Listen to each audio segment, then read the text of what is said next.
One. A very good morning and welcome to the ODPP Café. I know it's cold in Nairobi, but I want to give you a very warm welcome to the ODPP Café. We are live on Facebook. We are also on Twitter and on YouTube. On Facebook, you can find us at the Office of the Director of Public Prosecution. On YouTube, you are at the Director of the Office of the Director of Public Prosecution yet again. And on Twitter, we are at ODPP_KE. We welcome you to join us in the comment section. You are free to ask us questions. There are a team of experts waiting to respond to your questions as we start our discussion.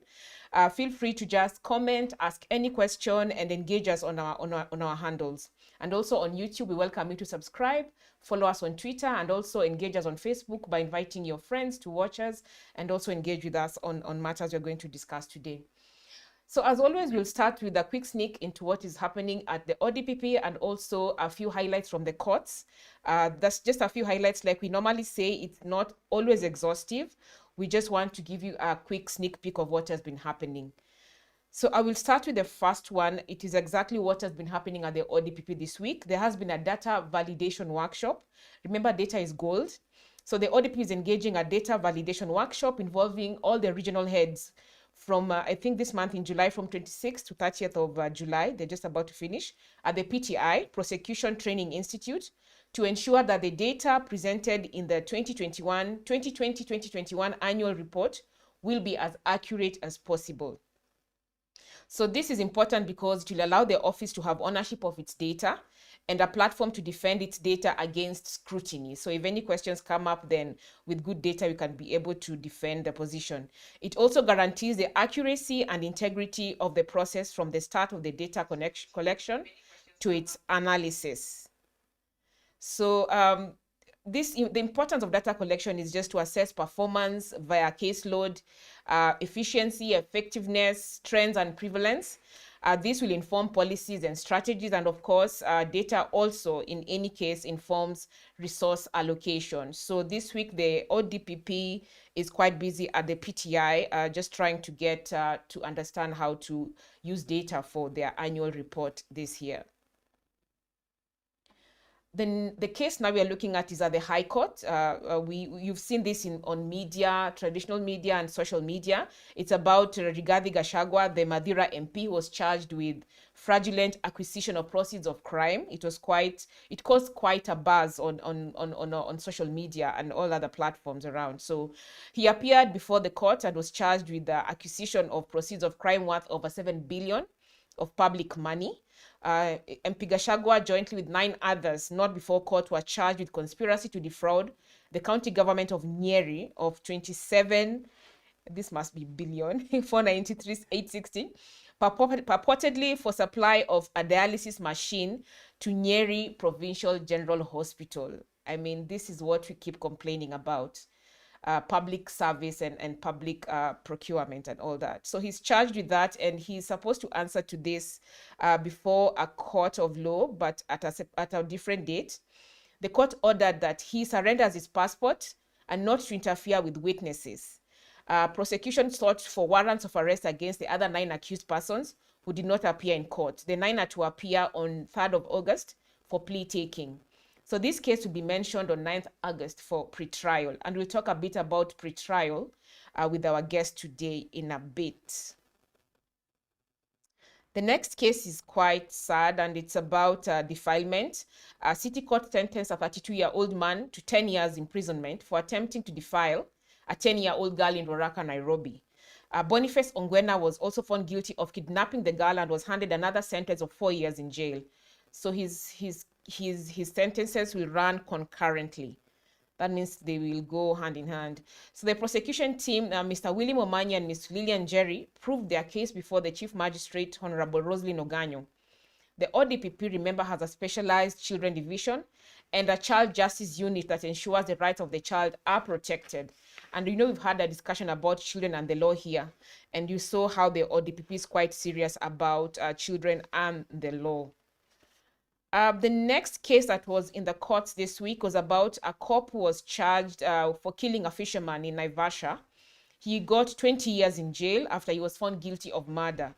Evans Maliecha, a former anti-stock theft unit officer, was sentenced by the High Court in Naivasha after he was found guilty of killing Moses Wanyuike, who at the time was working as a fisherman to fend for his family.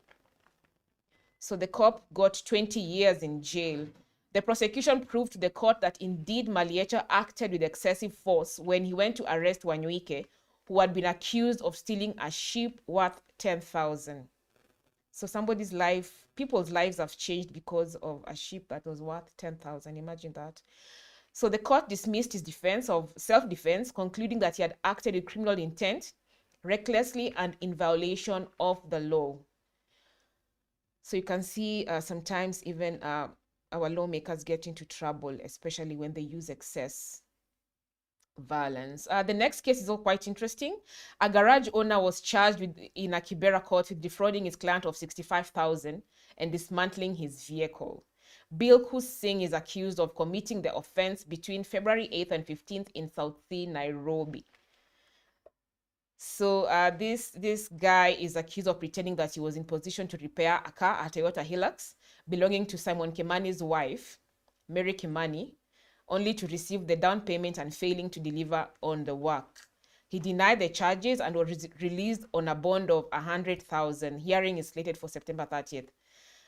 So you get into a deal of 65K and then you are released on a bond of 100,000. I mean, sometimes the things we do, they're quite crazy. I think that comes to the end of what we've had for you from the courts and from ODPP. Remember at ODPP, it was about data validation.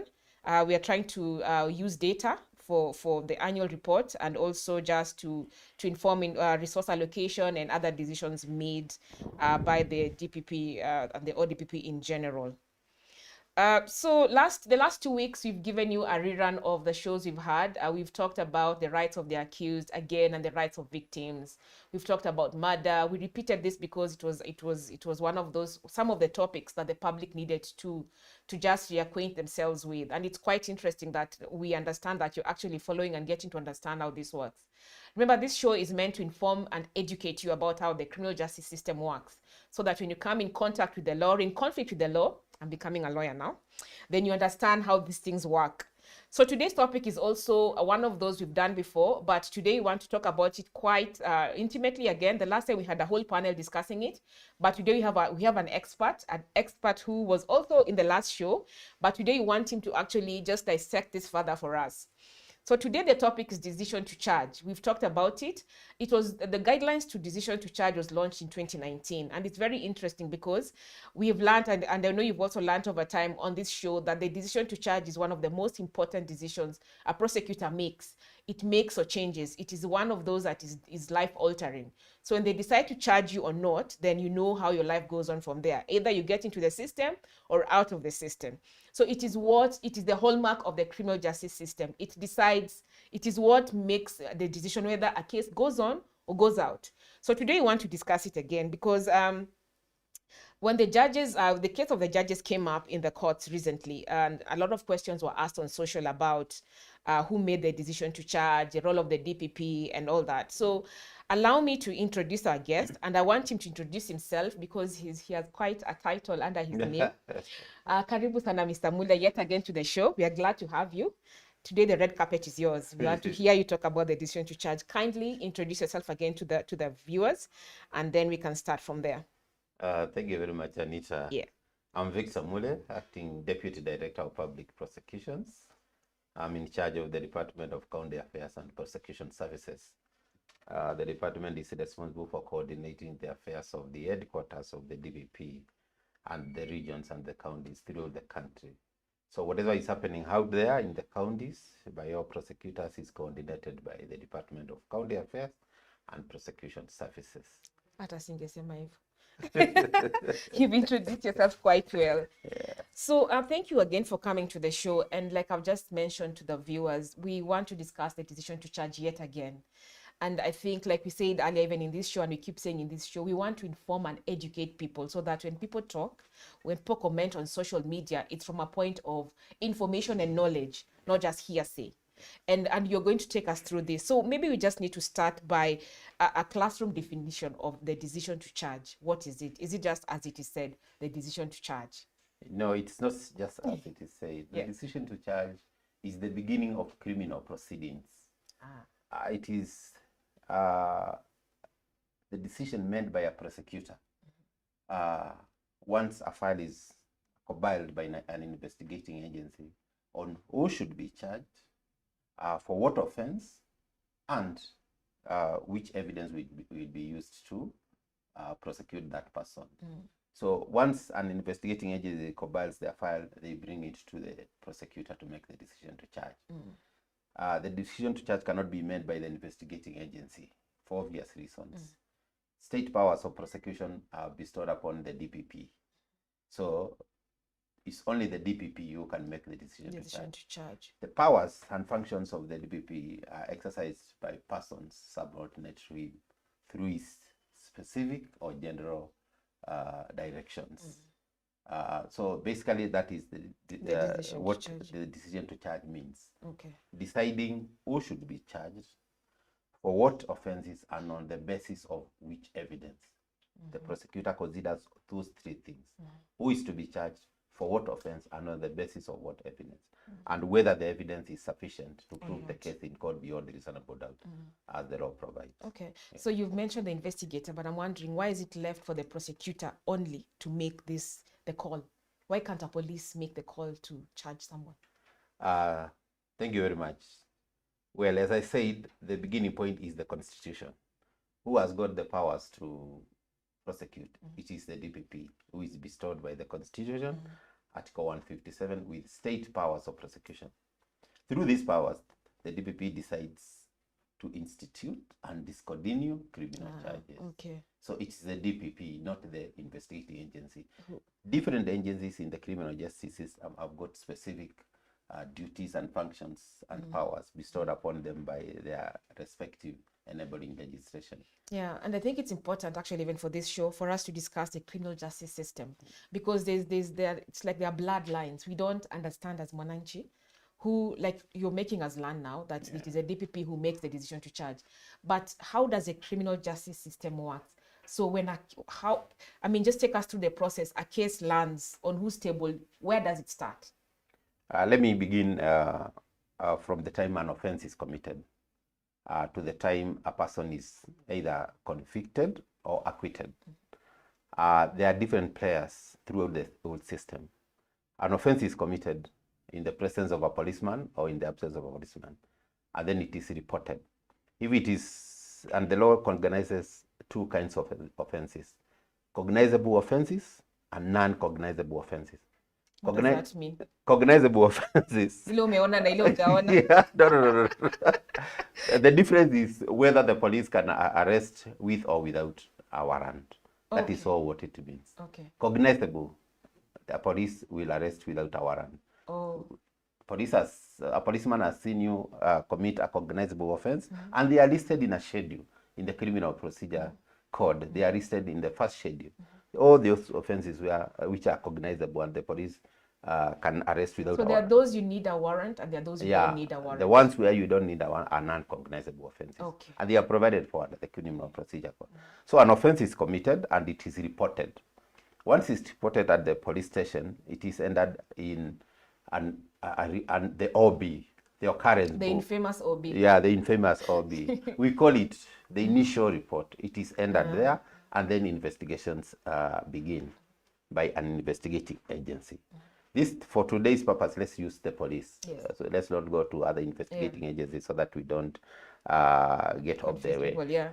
So the police is reported in a police station, so the police start investigations. Let's say it is assault. The person who was assaulted will report.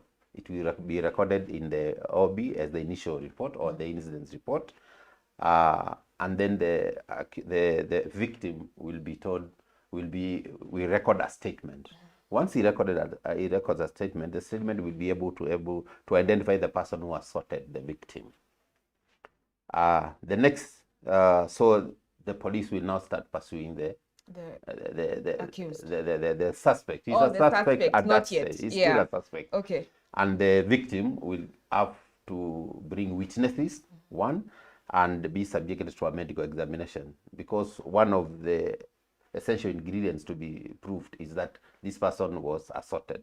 And this can only be done through a medical report. So the person will be given what we call a P3 form. Yes. He will take it to hospital and it will be filled. This is given by the police. If the P3 form is issued by the police.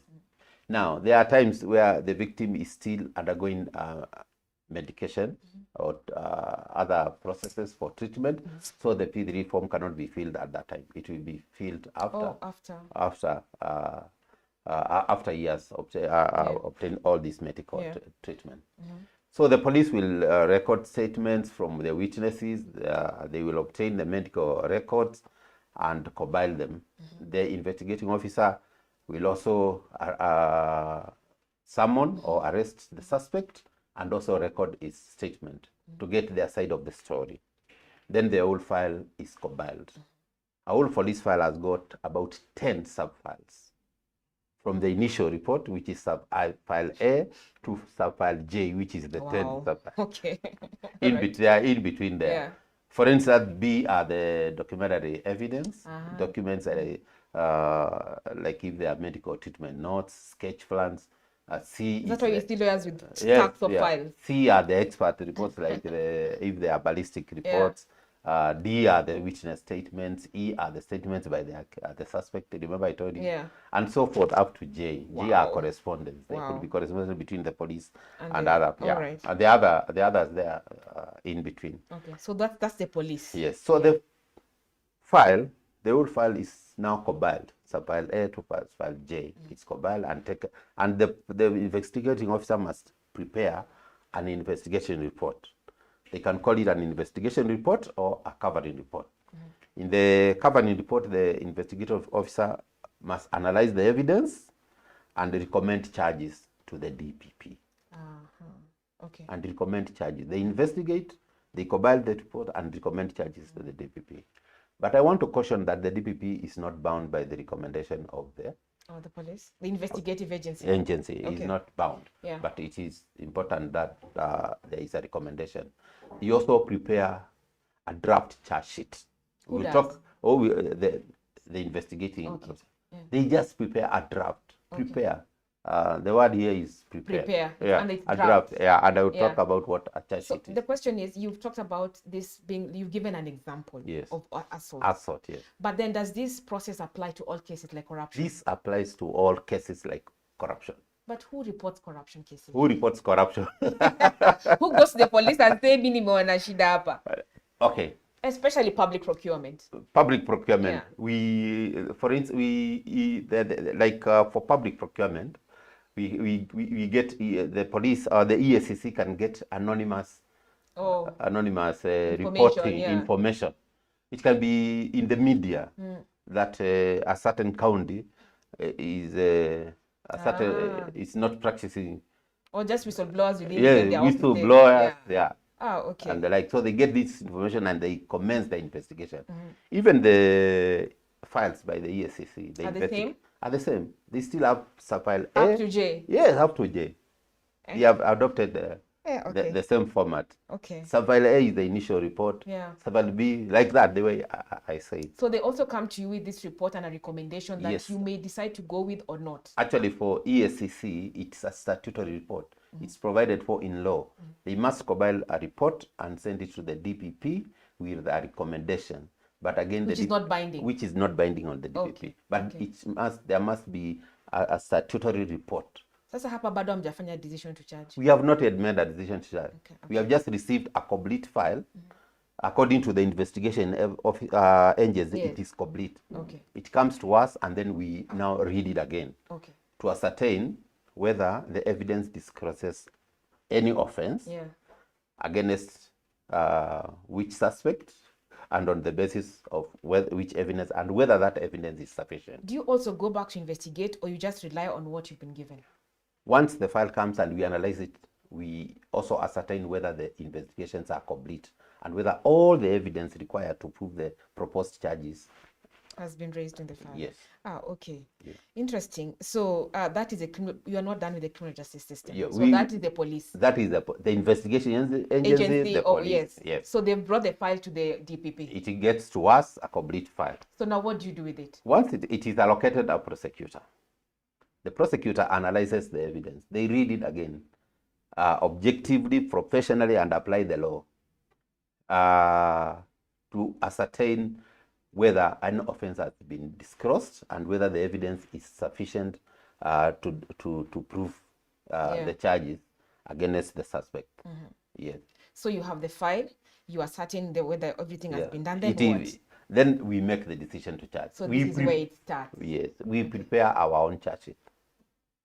And I had a question about the charge sheet. Yes. Like, who draws the charge sheet and when is it drawn? So what happened to the draft? The draft comes to us to guide us, and the prosecutor can adopt it. It's a draft. It can be adopted, or the prosecutor can prepare their own draft. Either completely, adopt it completely, add some charges, drop others, change the particulars. Yeah. A charge sheet has got two parts. The statement of the offense, stealing. You have stolen. Anita has stolen.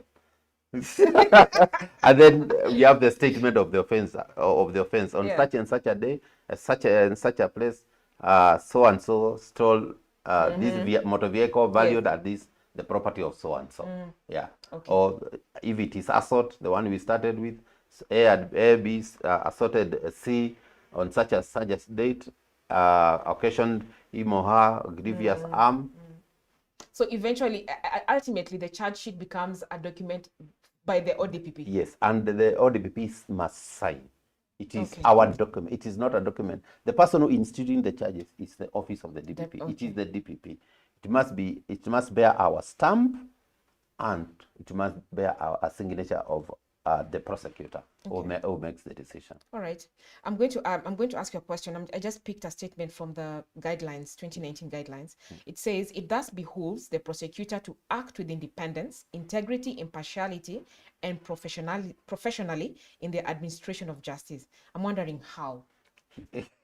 Because if these are the powers you have to make the decision to charge, this is Kenya. Corruption. It becomes a wet area. Hata afadhali kwa OB. Sasa hapa ndio sometimes nasemaje, please don't make the decision to charge against me, just drop it. So how do you ensure that all this is attained, impartiality, all those things? Prosecutors must record their decisions in the file. If you make a decision to charge, you must record why you have made, the basis upon which you have made that decision. Okay. If you decline, and you tell the investigating agency evidence is not enough, go and carry further investigations, or let's close this file, you must record. You are accountable. It must be in writing in the file. Yeah. And all communication with the investigating agencies are in writing. Yeah. So that there can be a reference in future. Okay. Yeah. So and we have guidelines. We have documents we rely on. The decision to charge guidelines, the national prosecution guidelines and general guidelines. Okay. Yeah. So there's impartiality, there's integrity that has to be done. Yeah. And like any other public officer, we are accountable and we are bound by the national values and principles of governance. Okay. Yeah. So now we have reached the decision to charge or not to charge by the DPP in the system now. Yes. Then what happens after that? If I can go through what the prosecutor considers. Please. Oh, the stage, the two stages. There's two-stage test. Yes. Yes. So the first stage, you have the file and you have to consider two tests. There are two tests which you consider. The evidential test. Before you make the decision to charge. Yes. Okay. Because before you say let's charge or let's not charge, you subject the whole investigation file to the two-stage test. The first test is the evidential test, and the second test is the public interest test. Yeah. The evidential test is derived from the Evidence Act, as the test suggests. Yeah. It is the Evidence Act. Yeah. And there are 6 parameters which we use. The first parameter is the availability of the evidence. Is the evidence available? Do you have it? Do you have a witness who will testify to prove that this evidence? If they are witnesses, are they available? Will they be willing to testify? If they are foreigners, will they either testify by video link or they will be able to come back and testify? Availability of the evidence. Admissibility. Is the evidence admissible? For instance, the law does not permit evidence which is illegally obtained to be So admissibility means usable. Yeah, no, acceptable by the court. Acceptable by the Acceptable court. by the Okay, court. yeah. Will the court admit, for instance, a confession which, like the witness was beaten, or assaulted, or coerced, to give evidence, or to give other evidence. undue influence? Yeah. That evidence is not admissible. Copies of documents are also not admissible unless you can prove why you can't submit the original. Either it was destroyed, it is, or it is it's somewhere where it cannot be Reached. reached. Yeah. Okay. The other one is credibility. Witnesses, are they credible? Maybe it's somebody who is just coming to court to settle some. So wait, you look at all this before you make. Because you meet, you look at all this. Relevant. Is the evidence relevant? Each offense has got its own essential ingredients. Like if it say assault, was this person assaulted? So will you bring witnesses who are just coming to say stories which are not relevant? Or was money stolen? Those things. And we also consider, lastly, the strength of the defense by the suspect. Okay. Whether it is going to weaken the prosecution case. The suspect might have an explanation as to why he acted in a manner in which he acted, and which is now perceived to be criminal in nature. So if we also consider how strong it is, that is the evidential test. So we subject the old police file, the investigation file, to the evidential test. Availability, admissibility, credibility, reliability, relevant, and how strong is the suspect able to do. We get there. Okay. If for whatever reason this is not satisfied, this test is not satisfied, that and the police file or the investigation file is complete, we close the file at that stage. Okay. Yeah. So you don't continue. We don't continue. We rest our tools. Lakini nina swali. There still happens a case of insufficient evidence. Yeah. More often than not, you get to hear this when in court. Yes. When the judge says, there's no evidence. So how does a case get there? How do you reach to a place of insufficient evidence, yet you've gone through this evidentiary check? Well, many things can happen, and there are very many things which can happen which might make the evidence insufficient, such that the court will not convict the accused person. There are some witnesses who were available at the time of making the decision to charge might not come up. Oh, okay. Yeah. And I think that is one of the reasons why, from a public point of view, you get a lot of beating. Sindio kama ODPP, you go to court, files nini, and then that case was dropped because insufficient evidence. Yeah. So evidence which was there when you are making the decision to charge can change. Witnesses may not come. The accused person may raise a strong defense. The law, of course, provides defenses. Yes. If we go back to the case of assault, it could have been reasonable force. The identity of the suspect might be put into question because of maybe if it was at night lighting, or if it was maybe in a public fight, who exactly assaulted the suspect and such like things.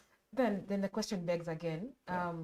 There's a pre-trial conference that takes place before the trial. Yeah. Should it also take care of this evidence problem? At what point do you have this pre-trial conference? There are three types of pre-trial conferences. Three? Yeah. We do, the prosecutor and the investigator hold a pre-trial conference. At what point?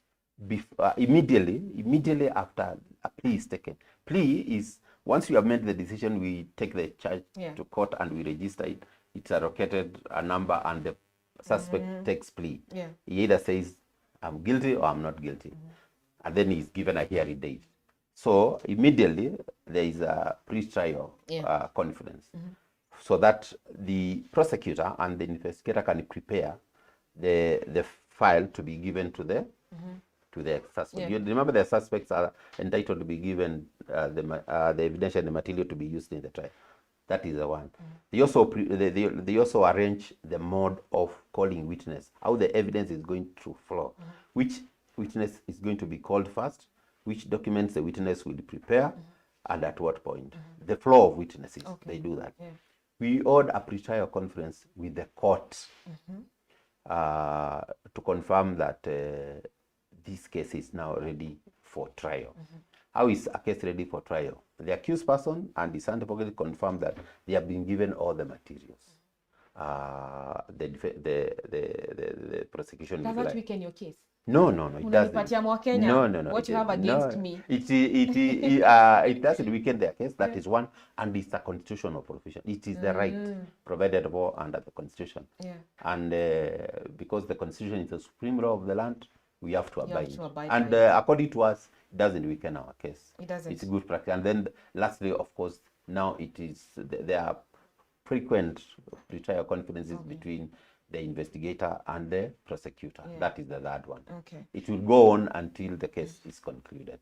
So that they can always prepare witnesses, ensure all the documentary evidence are already available. Okay, so still on the evidentiary test or the evidentiary check, a court, I think a high court in Mombasa, I hope I'm right. There's a ruling that was made that said you should not take people in custody without evidence, as is customary. You keep hearing of cases going, unasikia keep them in ndani kidogo tukigather more evidence. So the judge said, I think a judge said in Mombasa that this should not happen. But why does that happen? Why would you take somebody into custody and then go to court and ask for more time, hold them for longer as we look for more evidence? I mean, how does that happen? Yet there's the evidentiary test that should have taken place before this person is. What you are referring to is what we call applications for custody orders. Investigating agencies always at times arrest suspects, and they bring to us with applications for them to be held in custody as they complete investigations. And there are very many reasons why it would be important to hold a suspect in custody as investigations are going on. This person could be a flight risk, a person who will leave the country. This person might be a person who will influence witnesses. This person could be a person who will destroy evidence. We are safeguarding all these. This person is a person who might even commit more connected offenses. This is a person who could be harm to the community. And we have prima facie evidence. This is the suspect, but we need On the face of it. On the face of it, we know A is the person who committed, like, for instance, this murder. But we don't have. You still need more time. We did not have some witnesses. Maybe a witness could be a victim. Or witness could still be in hospital. Maybe he was within the scene of the crime and he was injured. He could be in hospital, not ready to record a statement. He might be harmed by the suspect if the suspect is not held in custody. So it's for purposes of completing vital. So at what point is it a breach of the law, or at what point does holding someone in custody like that, what is it called, affect my human rights, impact the human rights for this person? There are timelines. Okay. There are timelines in the criminal justice system. Let's start with the Constitution. Upon arrest, the Constitution provides that you must be informed promptly and in a language you understand why you are being arrested. Miranda. The Miranda principles. Now, then from there, you must be taken to court within 24 hours. If you exceed the 24 hours, it's again unconstitutional. So that is when it becomes unconstitutional. You are held beyond 24 hours. If you are arrested on a day, When it's not a court day, then the law provides that you should be presented before court in the next court before the Is that expiry. why we arrest people on Friday? No, no, no. We Friday are evening. no, we don't arrest on Friday evening. No, I think I had someone ask that why, or someone tweeted, Yeah. why are people arrested on Friday? Because Saturday is not a court day, so you want to keep people pending until Monday. Is it like your mnatushtua? No, no. I want. No, no. It's not like we want to stew anyone. No, I think it is the or DPP was asked on NTV Yeah. why people are arrested on Friday. It's just a coincidence. But it just said it's a day like It's any a day other. it's a day like another. Yeah. It's by coincidence.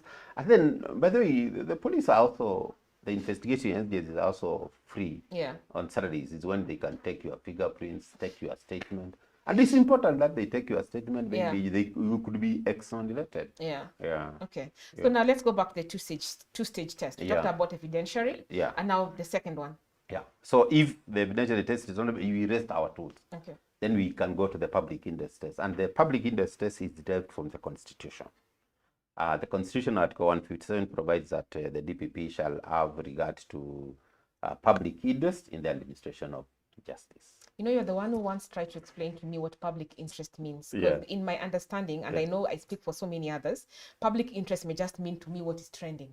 No. And in this social media era, it is what I'm seeing trending on Twitter or on Yes, Facebook. it's very. So what does it mean? Let me differentiate public interest and what is interesting to the public. Yes. So for us, we consider public interest, not what interests the public.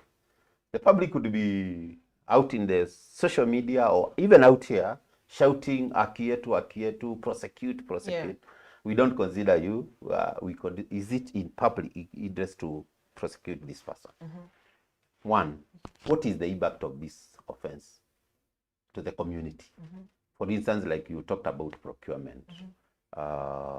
Somebody breached procurement laws and the monies were misappropriated, and the project was somebody diverted money for a dialysis machine to yes. part of this country. Yes. So that person must be prosecuted because they. But I don't want to refer. No names. I don't want to refer to a case. Yeah, somebody diverted money for a dialysis machine. Yeah. Somebody diverted money for a borehole. Yes. Which was supposed to benefit a community. Or a public road that has gone straight to their that's house. the person who should be prosecuted. Then they impact on the victim. Yeah. Like for sexual offenses, some of the victims are by deed of their age. This is a person you should not. Children. You must just prosecute. And then you also consider like whether there is information which you might need to protect and the security of the country. Things like international relations. If you start prosecuting, all the information is not coming in public, and you might wish to protect some information. So it's not in public interest to start a prosecution, because all the information will now be public, and maybe you wanted it to be classified or and then the age of the victim, children, for instance. The principle we apply in law is we also act in the best interest of a child. If he's a child offender, we would ask ourselves, is this a child who should be reformed, or should we take the child to prison, where he's likely to now learn more criminal tendencies and the like? So those are what we call public interest. So it is what is in public interest, not what is interesting to the public. Yeah. But then do you at any point consider what is interesting to the public? A lot of times. Okay. Very many times. We have evidence, it is sufficient. It is all the evidence is there. If we went to court, we would do what? We would get a conviction. But we say, for instance, I know of cases where we have when we had schools being banned by students. We said, let's not prosecute these students. Let them be warned. Let them be reformed. Let their parents maybe restitute the damage, and let them continue with their education, because if you take them to prison, and that is one of the best examples, you warn them, let them be reformed because of their tender age. It is in public interest that these children are reformed, rather than you take them to prison. Okay. Can something that is interesting to the public also mean that the public sees something and brings it to the attention of the DPP, so that now he asks for investigations to be carried out? Is that interesting to the public? It will be interesting to the public. Yeah. The DPP will consider it Yeah. independently, impartially, without being influenced Okay. by any person, the public, or any authority, or from any quarter. Okay. Yeah. All right. Yeah. So you're still talking about the second public interest. Yeah. So we've seen people post videos on social media and say, sa chukua huyo, unaona vile unaweza ambia mtu chukua huyo tumempata. Are those things considered? Like this is information which comes to the DPP. Yeah. Once the DPP receives information of criminal activity, for instance, this one, like the way I said, a county is breaching procurement laws. Yeah. Counties are doing this or that. This information comes to the DPP. The DPP is empowered to direct that an investigating agency to investigate this matter, and now the whole issue takes the whole system. It is investigated. He gets back the file. We consider whether there is evidence to prosecute, and we consider. Okay. So there's something I also want to quote from the guideline. It provides the framework of exercising the state powers of prosecution, ensuring justice is served to all and sundry. But there is always still a delay of court cases, unlawful arrests, insufficient evidence we talked about. How does these guidelines, the DTC, the decision to charge, change this and ensure that justice is served? How does it? One of the things the guidelines are doing is that there is uniformity, there is consistency, and there is predictability. Yeah. When I will start with predictability. When an investigator is walking to the office of the DPP in Kwale, he predicts, having read the guidelines, he predicts and is able to ascertain that when I get there, the prosecutor will ask me this question in this file. So there is predictability. There is uniformity. When a prosecutor, if a prosecutor in Lamu is given this file of an offense committed in Nairobi, and another prosecutor in Busia is given the same file at the same time, there is uniformity that we are certain that they will make the same decision. They will more likely than not come to the same decision. Uniformity, consistency. If for today we say these are the parameters we are going to apply in these cases, we are going to apply them for all cases. There is a consistency, and therefore there is justice. And the investigator and the prosecutor have got a framework with which to use, and there is justice. You will not find a person being prosecuted for an offense which would not have been prosecuted if the decision had been done in another part of the country. Okay. Yeah. So when you talk about uniformity, a question arises. It was also one of those things that caused a lot of uproar on social media. Why is it that the decision to charge on high-profile cases, corruption cases, is just left to the DPP? And the question of independence came about. Does this not dilute the independence of the office? I mean, remember there was something that was posted now by Ayote, but then it's very important for us to clear the air. Does this not dilute the independence that we speak about of the Office of the Director of Public Prosecution? I would say it doesn't prosecute. And I will start from here. The DPP is bestowed with state powers of prosecution. That is under the Constitution. Now, in exercise of these powers, the DPP is also empowered under the ODPP Act. We have the ODPP Act. The DPP is empowered to keep under review public prosecution policy and to formulate policies for prosecution of cases to ensure efficiency and effectiveness. That is in law. It is in the ODPP Act. So how has the DPP implemented this? The DPP has come up with the guidelines. In the guideline, it says there are cases which should go to him. And one of the reasons why these cases go to him is because of their complex nature. The DPP is the senior most prosecutor. If you don't know, the DPP is also a prosecution counsel.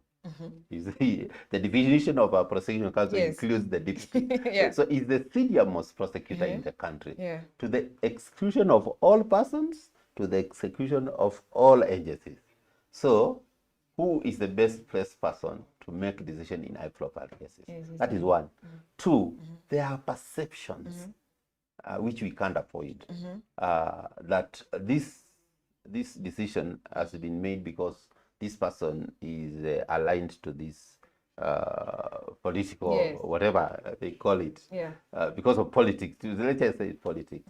So to avoid that perception, it is best that the senior most prosecutor in the country makes the decision. Makes the decision. Makes the decision. Yeah, that's so that really, we don't have perceptions. yes. Yeah. That really came out at some point when that letter was posted. Yeah. The other question I have is, can like there are alternative systems to justice. Yeah. Do they impact your decision to charge? Sure, they do. You get to a point and say, we want to charge, yes, but now to pick a corner. To pick a corner legally. Yeah, sure. I'm happy that you have Yeah. added the word legally. Yeah. Because the ODPP does not pick a corner. Yes. We act in accordance with the law. Yeah. And there are many alternatives.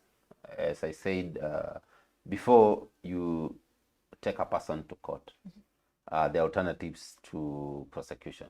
We can divert. Diversion is things like applying administrative, if it's a civil servant, we can apply administrative sanctions. Yeah. You can be demoted.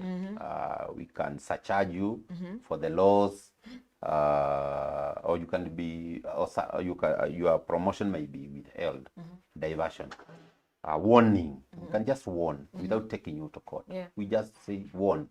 Restitution. You can, if it is like theft, the suspect may be told restitute or pay damages to the victim. Corruption? Corruption, no, there is no diversion. There is no, yeah. Okay. But once the case is in court now, there are alternatives to trial. So is that recorded as a decision to charge, but you've taken the route of alternative diversion? It is recorded. Or that a decision was made to charge. A decision was meant to charge, but again, after the decision, because there is sufficient evidence, we say no, let's divert for these reasons. For accountability purposes, you must record in the file, because this file might come up later.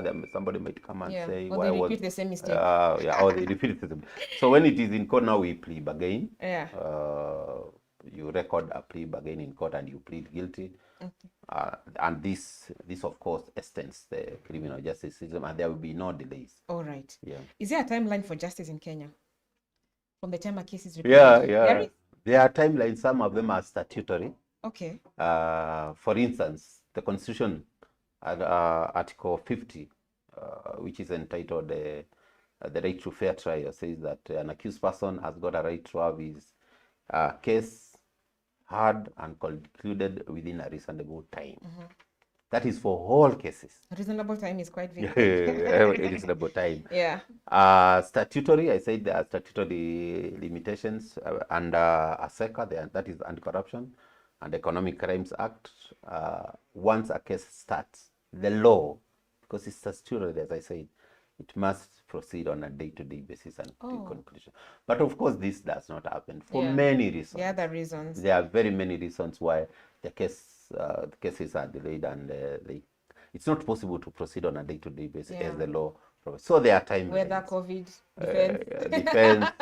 Whether COVID depends. Yeah. So applications by accused persons, some of them genuine, some of them not very genuine. Just buying time.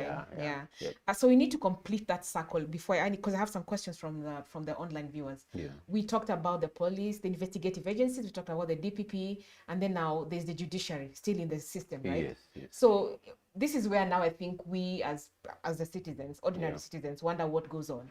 Because a case investigations look like they're really done very well. You have evidence, then you go to court, and then the case ends. Do you have any powers, you as the prosecutor in court, to ensure that a case, I mean, maybe I'm just asking from a layman's perspective, how do you ensure you don't lose a case that has already gone into court? How do we ensure that?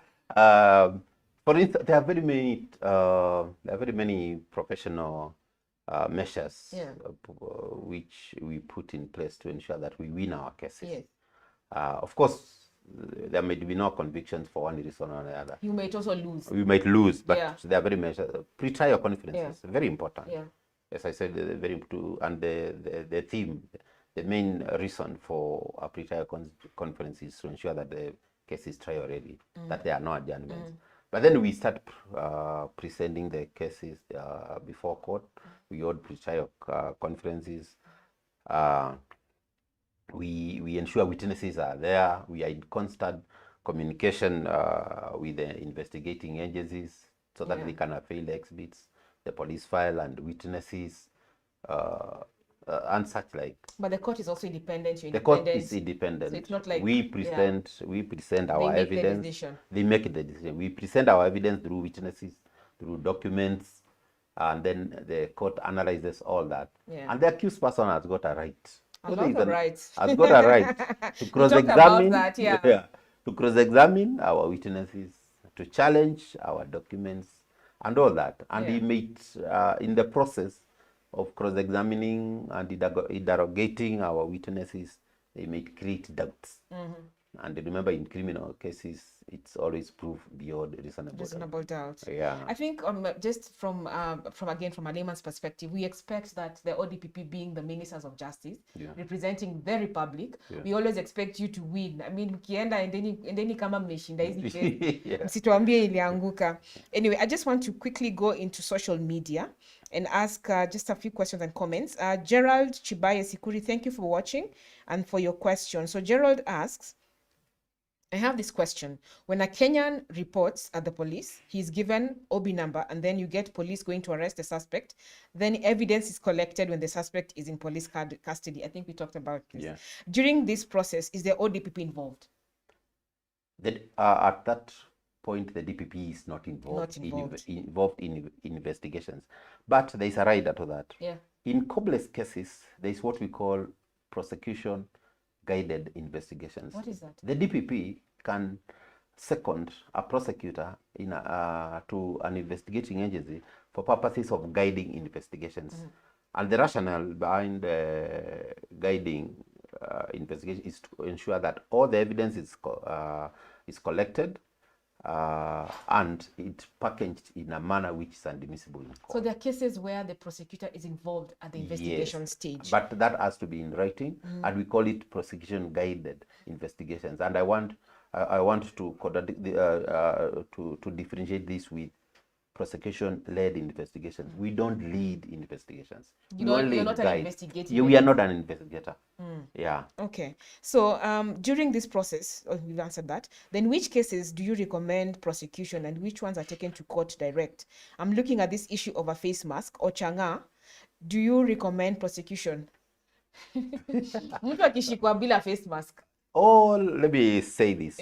All cases taken to court, criminal cases taken to court, are sanctioned by the office of the DPP, from the most minor offenses to the most complex and serious offenses.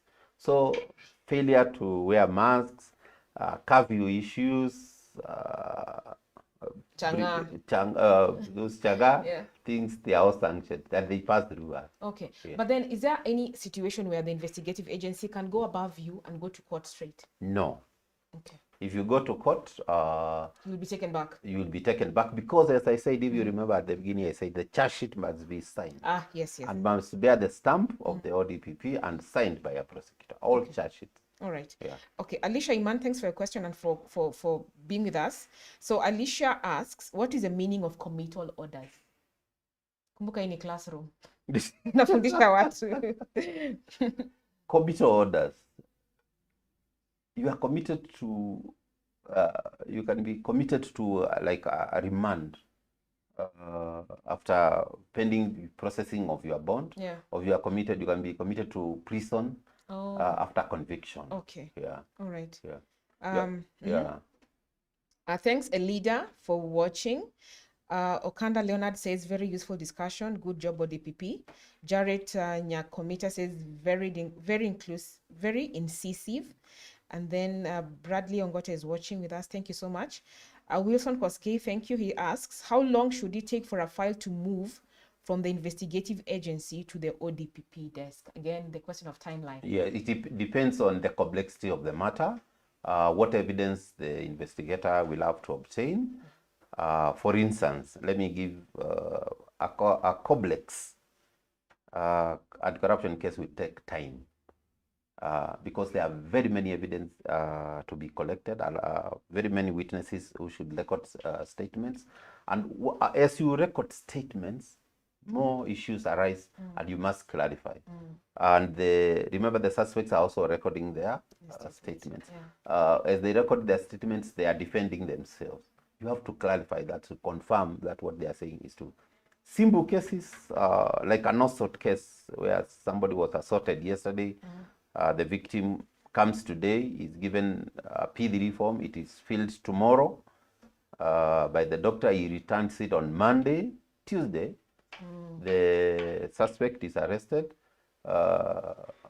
and Wednesday is taken to court. So it depends on the case. It depends on the complexity of the case and the extent to which investigations will be carried, the time required for investigation. Mi nina swali na ni ya pedestrian too.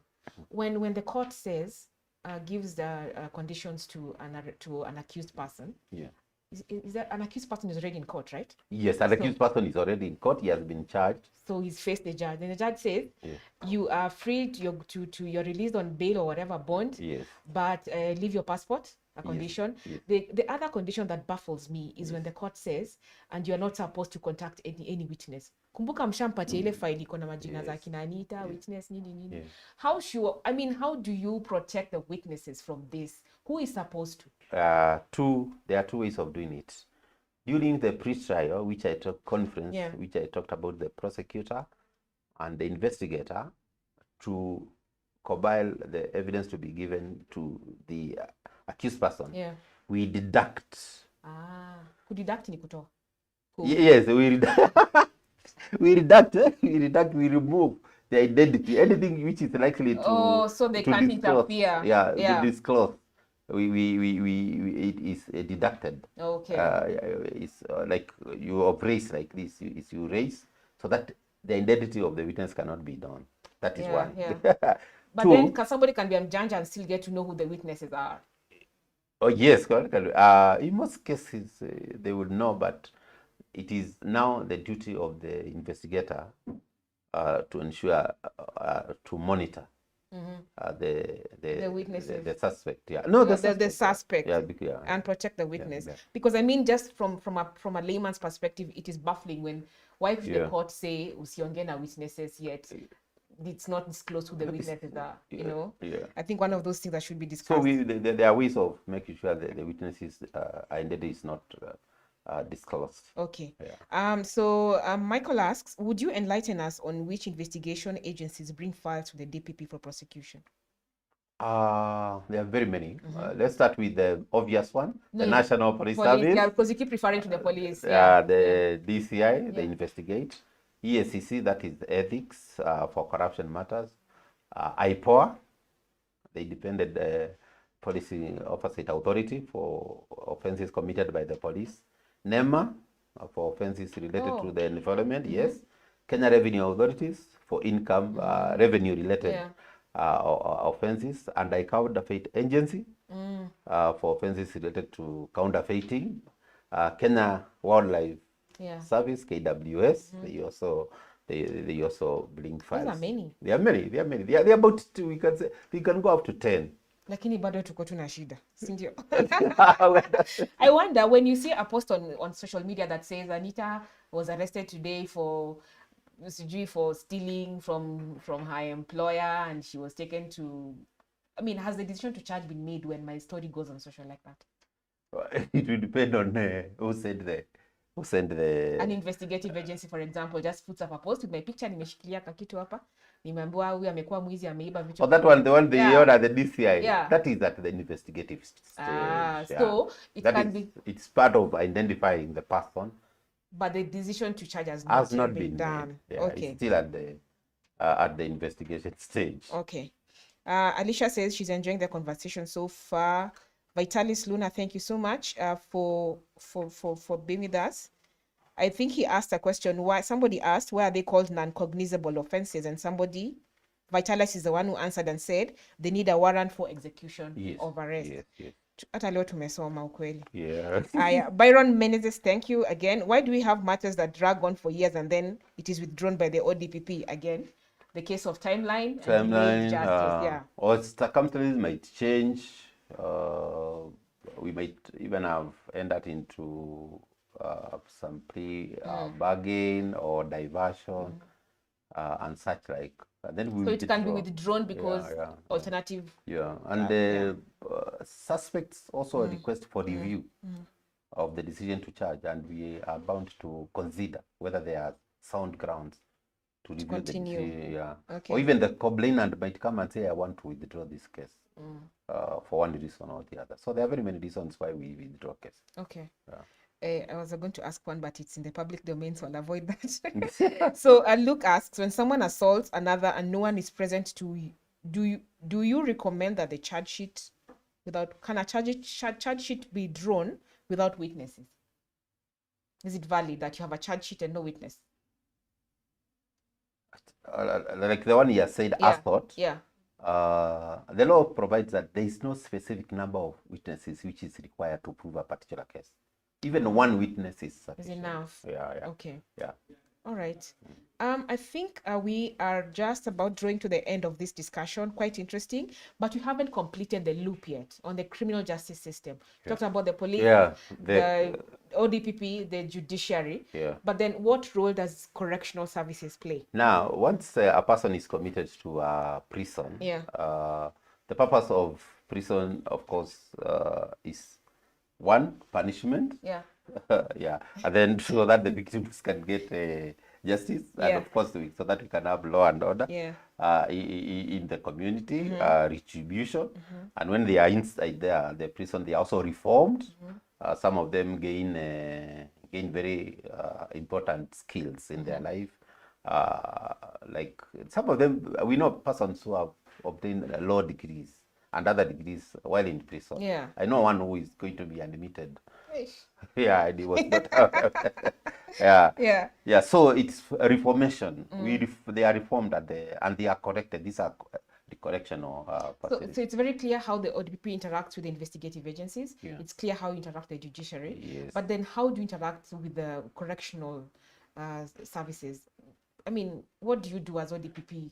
Are there things that you do together with the prisons, for example? Once we umenipeleka prison alafu ndo nakuja kuniona unaniambia nini? We will not come to visit you. Oh no, I mean, what do you have any activity that goes on in prisons, for example? Yes, we have a lot of activities. We go there, we call it community outreach. Okay. And some of them, like we teach them things like the right of appeal. You still have a right of appeal. We tell you what your rights are.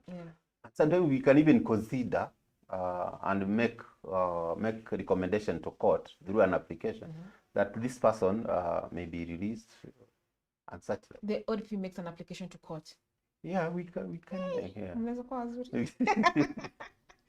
Anyway, so we just need to come to an end of this discussion, and I think it has been clear about how the criminal justice system works, and I hope people have actually gotten it.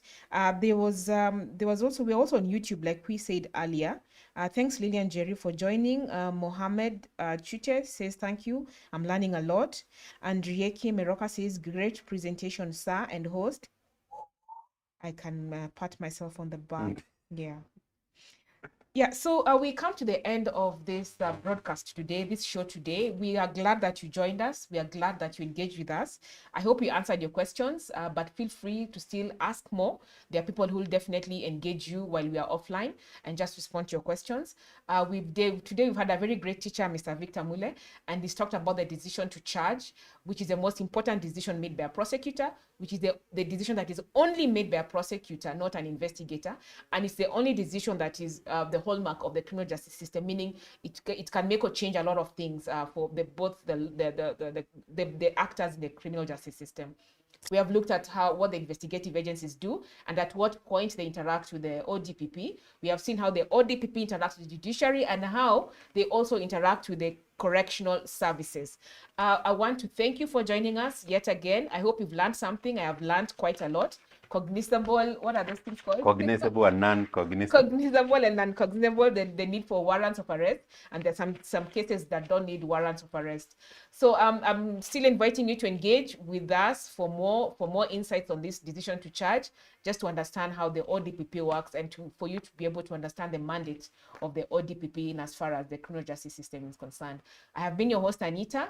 Our guest has been Victor. I hope he's enjoyed teaching. Maybe he'll come back again and teach us some more. Please join us next week as we tackle yet another topic of interest, definitely within the criminal justice system. I want to wish you a great weekend ahead and a great week next week. Keep watching, keep joining. Have a blessed week ahead. Thank you so much. Thank you. Yep. Very well done. Can you make me